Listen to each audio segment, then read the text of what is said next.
Hallelujah. अपने पड़ोसी को बोलो ध्यान से सुन, क्योंकि विश्वास सुनने से पैदा होता है और सुनना मसीह के वचनों से। आमीन। चाहे आप टेस्टिमनी सुन रहे हो, वो भी एक तरह का वचन है इनडायरेक्टली फॉर्म में। चाहे आप सॉन्ग्स को सुन रहे हो और गा रहे हो, अगर वो सॉन्ग्स पवित्र आत्मा के द्वारा जन्मे हैं, इंसान की उसमें दखल कम है और पवित्र आत्मा की ज़्यादा है, तो वो भी आपकी लाइफ में डिलीवरेंस को पैदा करते हैं और विश्वास को पैदा करते हैं।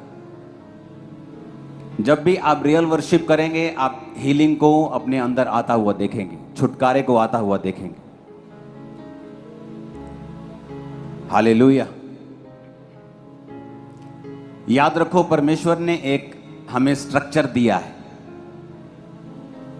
और उस स्ट्रक्चर के अंदर, एक उस बिल्डिंग के अंदर परमेश्वर ने हमें हर प्रकार की आशीष दी है।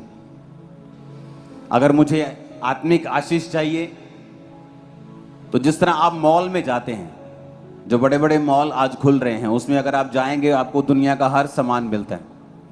आपको मेकअप का सामान चाहिए मिलता है, आपको कपड़े चाहिए मिलते हैं, आपको घड़ियां चाहिए मिलती हैं, आपको शूज चाहिए, आपको बच्चों के कपड़े चाहिए, आपको दुनिया की हर चीज उसके अंदर, मोबाइल से लेके, सुई से लेके, धागे से लेके, गाड़ियों से लेके, सब कुछ वहां मिलता है।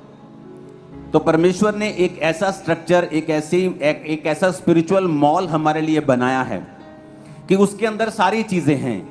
उसके अंदर आत्मिक आशीष है, उसके अंदर शारीरिक ब्लेसिंग्स हैं। अगर आप देखेंगे बाइबल में, तो परमेश्वर ने अब्राहम को सिर्फ आत्मिक आशीष देने का वायदा नहीं किया। परमेश्वर ने अब्राहम को दुनियावी और आत्मिक दोनों आशीषें देने का वायदा किया है, क्योंकि ये दुनिया जो बनाई है, ये शैतान ने नहीं बनाई, ये परमेश्वर ने बनाई है। और इस दुनिया की सारी आशीषें जो है, जो परमेश्वर ने बनाई है। जब परमेश्वर ने सोना धरती पर बनाया, तो शैतान ने नहीं बनाया, वो परमेश्वर ने बनाया। जब मैं अफ्रीका में था, तो सोने की खदानों को जब मैं देखने के लिए गया, तो मिट्टी में छुपा होता है सोना, चट्टानों में छुपा होता है। आप उस मिट्टी को निकालते हो, आप पानी के अंदर लेके जाते हो, आप उसे छानते हो, मिट्टी अलग हो जाती है, सोना अलग हो जाता है। ये सारी चीजें परमेश्वर ने बनाई हैं। तो परमेश्वर ये चाहते थे, अब्राहम से ये बात हमें मालूम होती है कि एक इंसान जो परमेश्वर को मानने वाला है, वो दोनों आशीषों में भरपूर हो। वो आत्मिक आशीषों में भी भरपूर हो और वो दुनियावी आशीषों में भी भरपूर हो। इसलिए प्रभु यीशु मसीह ने यह भी कहा था कि अगर तू पूरी दुनिया को हासिल कर लेगा और अपने प्राण को खो देगा, तो तुझे क्या हासिल होगा। यानी अगर दुनिया की आशीषें तेरे पास आ जाएं, लेकिन आत्मिक तू अंधा हो और नरक का भागी बन जाए, तो तेरे उस दुनिया में धन कमाने से कोई भी फायदा नहीं होगा। लेकिन बाइबल यह भी कहती है कि परमेश्वर ने हमसे वायदा किया है कि वो आत्मिक और शारीरिक हर प्रकार की आशीषें हमें देगा। तो वो देगा कैसे? तो उसके लिए परमेश्वर ने वचन को लिखा, परमेश्वर ने वचन को बनाया। वचन में ये लिखा है कि परमेश्वर को क्या पसंद है, किस घटना के ऊपर परमेश्वर ने क्या रिएक्शन दिया, किस तरह से परमेश्वर नाराज हुआ, किस तरह से परमेश्वर खुश हुआ, किस तरह से लोगों ने बरकत पाई, किस तरह से लोगों ने अपनी बरकत को खोया। सब बाइबल में लिखा हुआ है। नहीं तो आज ये हजारों साल पुरानी जो पुस्तक है, हमें पढ़ने की जरूरत नहीं है। जब कुछ लोग क्रिश्चियन लोगों को पूछते हैं, आपने बाइबल पढ़ी हुई है? हाँ, मैंने बाइबल पढ़ी हुई है, सारी बाइबल पढ़ी हुई है। सन 1987 में मैंने सारी बाइबल पढ़ी हुई। उन्हें यह समझ नहीं आता कि परमेश्वर ने वचन इसलिए लिखा है कि अपनी रोज की जिंदगी में हम इसे लागू कर सकें, और ये वचन ही हमारी हेल्प करता है, और ये वचन ही हमें रोशनी देता है कि हमें अपने बिजनेस में, अपनी हाउस में, अपने घर में, अपनी डेली लाइफ में हमें किस तरह से जीना है, किस तरह से हम जयवंत जीवन जी सकते हैं, सक्सेसफुल जीवन जी सकते हैं, बिना स्ट्रेस, बिना स्ट्रगल के भी हम अपनी लाइफ को बिता सकते हैं। ये सारा कुछ वचन में लिखा हुआ है। इसलिए एक बार बाइबल पढ़ लेने से, या बाइबल आपने सुनी हुई है, या आपने बाइबल का कोर्स किया है, या आपने पास्टर का कोर्स किया हुआ है, ये आपको एलिजिबल नहीं करती कि आप परमेश्वर के नजदीक हैं, या परमेश्वर के वचन को जानते हैं, या करंट परिस्थिति में आपके रिलेशन परमेश्वर के साथ स्ट्रांग हैं और आप उसकी विल को जो अभी आपकी लाइफ में है आप समझते हैं। वो तभी हो सकता है अगर आप रोज परमेश्वर के साथ अपने संबंधों को कायम करें। तो थर्सडे कौन कौन आया था? वीरवार कौन कौन आया था? कौन कौन नहीं आया? हाथ खड़ा करो। तो थर्सडे का वचन जरूर सुनना घर जाके। उसमें मैंने एग्जाम्पल दिए कि किस तरह से मैंने जब इंजीनियरिंग के एग्जाम दिए थे तो एंट्रेंस एग्जाम होते थे, तो जो नंबर जिसके ज्यादा आते थे उसको सीट मिलती थी, जिसके कम आते थे उसको पेड सीट मिलती थी। पेड सीटें भी थोड़ी होती थी, सिर्फ कुछ ही सीटें होती थी। तो जब मैंने एग्जाम दिए इंजीनियरिंग के एंट्रेंस के, तो मेरा पंजाब में कुछ 100 में रैंक आया, बड़ा हाई बढ़िया रैंक आया। तो मुझे फ्री सीट गवर्नमेंट ने दी थी और मैं फ्री पढ़ा हुआ इंजीनियरिंग, सिर्फ 200 रुपये महीना फीस थी। लेकिन जब मेरे बाकी दोस्त थे वो फेल हो गए थे, और जब मैं कॉलेज गया तो वहाँ पे 1.5 लाख 90 हज़ार 1.25 लाख रुपए दे के भी लोगों ने एडमिशन हासिल की थी। उसे पेड सीट बोलते थे। तो आत्मिक जिंदगी भी ऐसी ही है। अगर तो परमेश्वर के साथ हम अपने संबंधों को कायम कर लेंगे और जल्दी कर लेंगे। अगर आज आप यूथ हैं और सिर्फ मम्मी के कहने पे चर्च में बैठे हैं कि आपका परिवार चर्च में आया है, सिर्फ आप इसलिए चर्च में हैं, और आप सोचते हैं कि आपको परमेश्वर की जरूरत नहीं है, तो ऐसा नहीं है। एक टाइम आएगा जब आपकी शादी होगी, एक समय आएगा जब आप थोड़ा उम्र के हो जाएंगे, फिर वही कोर्स जो अभी मैं आपको बता रहा हूं कि परमेश्वर के साथ अपने संबंधों को कायम कर लो, वही कोर्स आपको फिर करना पड़ेगा, लेकिन ज्यादा मुसीबतों के साथ करना पड़ेगा। जब आपका हस्बैंड चेंज नहीं होगा, आपकी घुटनों पे आने के बावजूद भी, आपके भीख मांगने के बावजूद भी, आपकी वाइफ का स्वभाव नहीं बदलेगा, आपकी फाइनेंस नहीं बदलेंगे, कर्जे नहीं बदलेंगे, क्योंकि जो कोर्स आपको जवानी में करना चाहिए था और जो आपको फ्री में मिल जाता, इतना संघर्ष जीवन में नहीं होता, आपने तब उसको रिजेक्ट कर दिया। आप पढ़े नहीं। और उन बच्चों की तरह जो मेरे साथ थे और पेड सीट पे देके, पैसे लाखों रुपए देके सीट को हासिल किया था, फिर आप उनमें आ जाएंगे कि आप वही कोर्स करेंगे जो पहले फ्री मिल रहा था, लेकिन बाद में ज्यादा चिंता, ज्यादा आंसुओं के साथ और ज्यादा संघर्ष के साथ। तो कोर्स तो करना ही पड़ेगा, ये तो पक्की बात है। इसको तो अवॉइड नहीं कर सकते आप, क्योंकि वचन कहता है कि थोड़े थोड़े सालों के बाद अकाल हमेशा पृथ्वी पे आया है। कभी कोविड के रूप में, कभी विश्व युद्ध के रूप में, कभी बीमारियों के रूप में, कभी महामारियों के रूप में। तो ये आपको मेक श्योर करना पड़ेगा कि आपके संबंध जो परमेश्वर के साथ हों वो मजबूत हों। ऊंची आवाज में हालेलुया बोलो। अब एक बात हमें समझने की जरूरत यह है कि परमेश्वर ने एक स्ट्रक्चर जो बनाया है उसको हम तोड़ नहीं सकते। उसी स्ट्रक्चर में रहकर ही हम आशीष को हासिल कर सकते हैं। और परमेश्वर इमोशनल नहीं, वो स्पिरिचुअल है।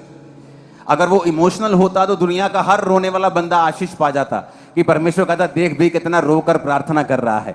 तो कई लोग समझते हैं कि अगर मैं रोकर प्रार्थना करूंगा तो मैं जल्दी परमेश्वर को अपना लूंगा। ऐसे तो सभी बहनें जो हैं वो जीत जाएंगी, वो रो रो कर प्रार्थना कर लेंगे और बंदों को रोना नहीं आएगा। कहते रोती हुई औरत और हंसता हुआ आदमी, इन दोनों पे कभी यकीन नहीं करना चाहिए, क्योंकि औरत झूठ बोलते हुए रो सकती है और आदमी हंसता हुआ वो सह सकता है जो अंदर से चाहे वो रो रहा हो। लेकिन जो स्ट्रक्चर परमेश्वर ने बनाया उसे ध्यान से समझने की जरूरत है। परमेश्वर ने कहा अब्राहम अपने पिता, घर, कुटुंब, परिवार, एरिया सब छोड़ के मेरे पीछे आ जा और मैं तुझे आशीष दूंगा। और वचन ये कहता है कि अब्राहम को एक मिस्टेक उसने की, लूत को भी वो साथ ले आया, जबकि परमेश्वर ने लूत को बुलाया नहीं था। इस कारण लूत उसके साथ था, तो लूत को भी परमेश्वर ने आशीषित किया। जब एक कोयला अंगीठी में चला जाता है, बलती हुई अंगीठी में चला जाता है, वो भी बलने लगता है, वो भी आग पकड़ लेता है और गर्म हो जाता है। और जब उस कोयले को आप अंगीठी से बाहर निकाल कर कहीं दूर रख दें, थोड़ी देर के लिए वो भी जलता रहता है, लेकिन वो उतना नहीं जल सकता जितनी अंगीठी में बाकी कोयले जल रहे हैं। तो लूत जब आशीषित हो रहा था, उसे लग रहा था कि वो भी अब्राहम की तरह ही विजडम वाला बंदा है, उसको भी परमेश्वर ने बरकत दी है और वो भी आशीषित हो रहा है। और वचन ये कहता है कि परमेश्वर उसे इसलिए आशीषित कर रहा था क्योंकि वो लूत अब्राहम की अगुवाई के नीचे, उसकी अधीनगी के नीचे अपने जीवन को बिता रहा था। और एक दिन बाइबल कहती है लूत और अब्राहम के चरवाहों में झगड़ा हुआ और अब्राहम ने बुलाकर कहा, लूत ये अच्छी बात नहीं कि तुम झगड़ा करो, इसलिए तुम चले जाओ, लेकिन मैं ये चाहता हूं कि तुम जिस जगह को चुन लोगे पहले तुम चुन लो, फिर बाद में मैं चुनूंगा। ऐसा ना हो कि तुम बोलो कि तुम बड़े हो, आपने पहले अच्छा इलाका चुन लिया, मैं छोटा हूं, आपने मेरे ऊपर गंदा इलाका थोप दिया। तो बाइबल कहती है लूत ने जो आंखें उठाकर देखा और जो सिंचाई तरी हुई थी, जो पूरी तरह से हरी थी, उसने अपनी भेड़ बकरियों के लिए वो चुन ली।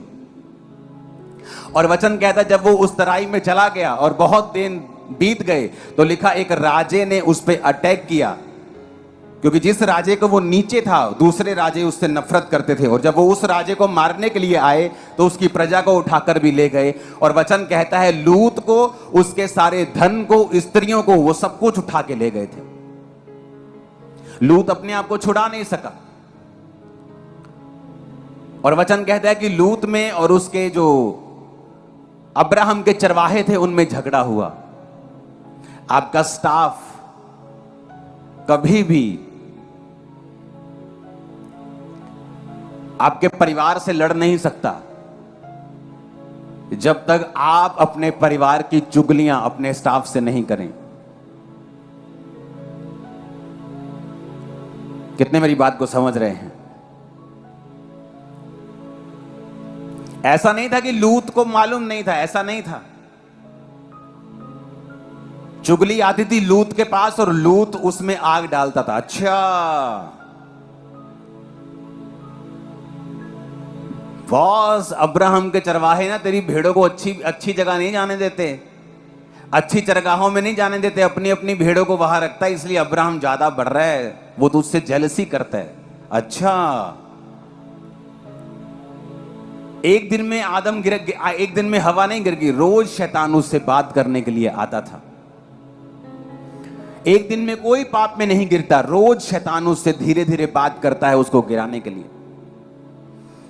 और वचन कहता है कि लूत भी उसमें शामिल था, नहीं तो लूत कहता ए चरवाहो इधर आओ, आज के बाद अगर तुम उसके चरवाहों से झगड़े तुमको सस्पेंड कर दूंगा। वो कभी झगड़ते नहीं, क्योंकि ये लूत का भी उसको बैकअप था, लूत का भी उसको हाथ था, तभी वो झगड़ते थे। और वचन कहता है अब्राहम ने जब उसको लूत को अलग कर दिया, जब लूत फंसा और एक राजा उसे उठा के ले गया, लूत अपने आप को छुड़ा नहीं सका। और बाइबल कहती है 318 व्यक्ति जो कि युद्ध में निपुण किए थे अब्राहम गया और लूत को छुड़ा के लेके आया। उन राजाओं को मार के लेके आया जो राजा दूसरे राजाओं को मार के आए थे, जो बड़े बड़े राजाओं को मार के आए थे। उन बड़े बड़े राजाओं को मारने वाला अब्राहम था।